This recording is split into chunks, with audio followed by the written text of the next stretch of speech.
संभल से बड़ी खबर है, बाहरी लोगों की एंट्री पर आखिर ये सब शुरू कैसे हुआ?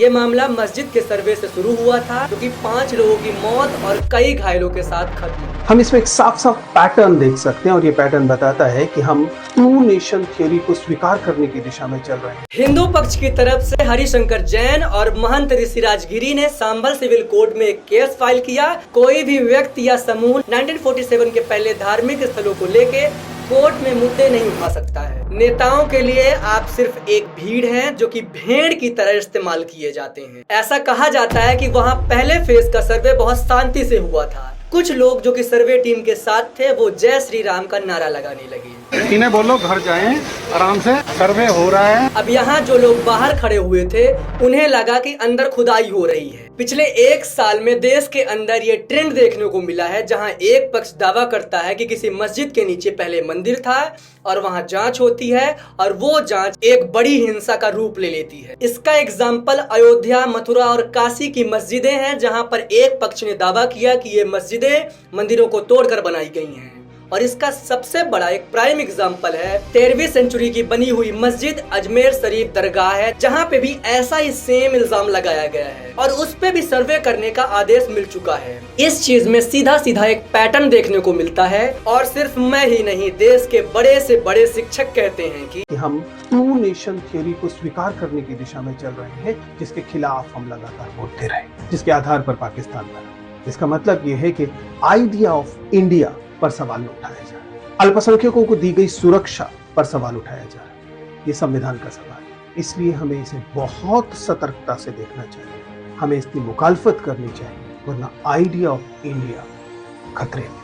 और ऐसा ही सेम केस यूपी के सांभल से भी आया, जहां सांभल हिंसा के दौरान 4 लोगों की मौत हो गई, जिसमें 3 लोगों की मौत पुलिस की गोली से नहीं बल्कि देसी कट्टे से चली गोली से हुई। इस घटना के दौरान पुलिसकर्मी घायल हुए, कई गाड़ियों को आग के हवाले कर दिया गया।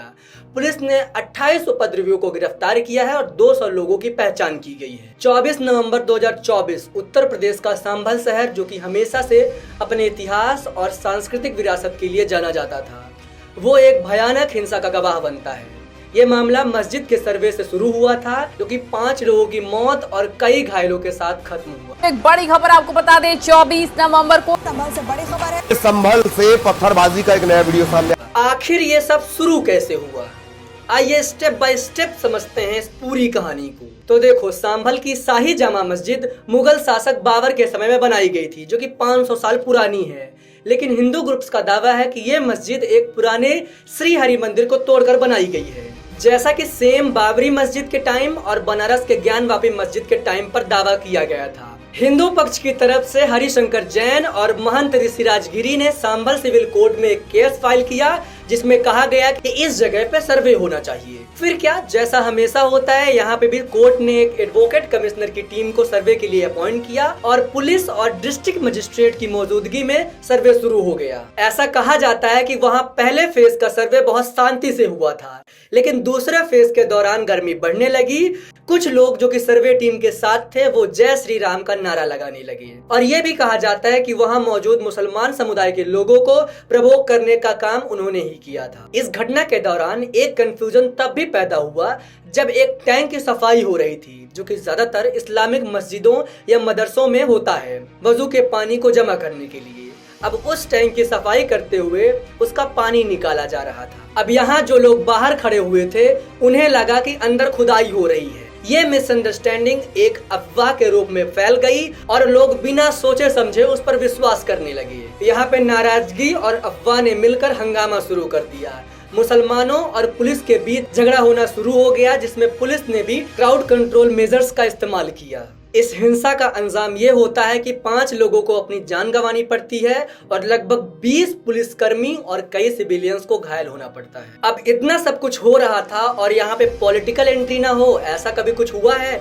कभी नहीं। समाजवादी पार्टी के नेता बीजेपी पर आरोप लगाते हैं कि ये पूरा मामला वोट बैंक पॉलिटिक्स के लिए रचा जा रहा है, और समाजवादी पार्टी के स्पोक पर्सन अमीक जमे ने कहा ये सब इंटेंशनली किया गया है ताकि लोगों को प्रवोक किया जा सके और इससे बीजेपी को फायदा मिले। जो कि बात सच भी हो सकती है, क्योंकि हमने देखा है कि बाबरी मस्जिद गिरने और राम मंदिर बनने तक में किस पार्टी को कितना फायदा हुआ है, और ये बात काशी में भी लागू होती है। अब यहाँ पे अगर कोई कहे कि नहीं ये सब पॉलिटिक्स के लिए नहीं बल्कि देश को यूनाइट करने के लिए किया जा रहा है, तो देखो या तो आप मूर्ख हैं या फिर हमें मूर्ख समझ रहे हैं। अगर हम बात करें प्लेस ऑफ वर्शिप एक्ट 1991 की, जो कि कहता है कि 15 अगस्त 1947 के बाद जो भी मंदिर, मस्जिद, गिरजा या किसी भी तरह के धार्मिक स्थलों के रूप में जो थे उसकी स्थिति बदलने की कोई अनुमति कोर्ट नहीं देता है। कोई भी व्यक्ति या समूह 1947 के पहले धार्मिक स्थलों को लेके कोर्ट में मुद्दे नहीं उठा सकता है। इसमें एक एक्सेप्शन भी है कि इस एक्ट में बाबरी मस्जिद को इससे अलग रखा गया, क्योंकि इस पे उस टाइम पे पहले ही मुकदमा चल रहा था,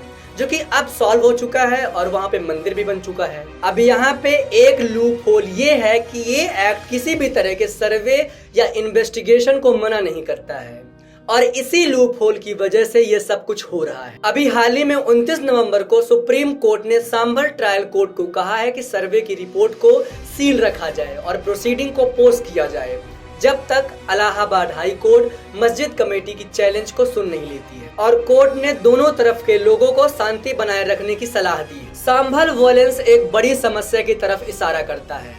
ऐसे विवाद आज देश के हर एक कोने में देखने को मिलते हैं, जहां रिलीजियस साइट्स के ओरिजिन को लेके डिस्प्यूट्स उठते हैं, और ये ऑब्वियस सी बात है कि खुद से ये तो खड़े नहीं होते होंगे, उन्हें उठाए जाते होंगे, और अगर उठते हैं तो इन्हें किसने उठाया और इससे फायदा किसको मिलता है। इसके फायदे की बात तो मुझे नहीं पता, पर इसमें अगर किसी का नुकसान होता है तो वो आम इंसान का है, जो कि अपनी डेली की जरूरतों से जूझ रहा है, और उसे प्रवोक करके इन मामलों में लाया जाता है और एक दिन उसकी जान चली जाती है। नेताओं के लिए आप सिर्फ एक भीड़ हैं जो कि भेड़ की तरह इस्तेमाल किए जाते हैं। यहाँ पे ये सवाल उठता है कि क्या जुडिशरी इन केसों को समझदारी से हैंडल कर पा रही है, और क्या ये मुद्दे देश की कम्युनल हार्मोनी को तोड़ रहे हैं, और अगर हाँ तो इसको कम करने के लिए सरकारें क्या कर रही हैं। ये पूरी तरह से सरकार और जुडिशरी की नाकामी है, जब उन्हें पता है कि देश में सेम ऐसा ही मुद्दा लाखों लोगों की जान का कारण बन चुका है, तो इसे सही से हैंडल क्यों ना किया जाए। और अगर ऐसी लापरवाही होती रही तो ऐसे ही डिस्प्यूट्स होते रहेंगे,